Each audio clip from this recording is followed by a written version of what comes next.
სამიოთ წელია ჩავდივარ და ასე ვთქვათ განვიბანები გილოცავ თქო ბრავას დაესწარის და ბედნიერებას და ჯანმრთელობას გისურვებთ.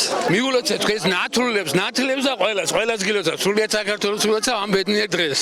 დღეს ძალიან სასიხარულო დღე მაქვს რომ ჩემი შვილი მოინათლა. მინდა სრულიად საქართველოს მიულოცოთ დღევანდელი დღე. დღეს განსაკუთრებულია იმით რომ იკურთხება მდინარეები, წყაროები, ჩვენ ძალიან კარგი ტრადიცია გვაქვს ახალციხეში.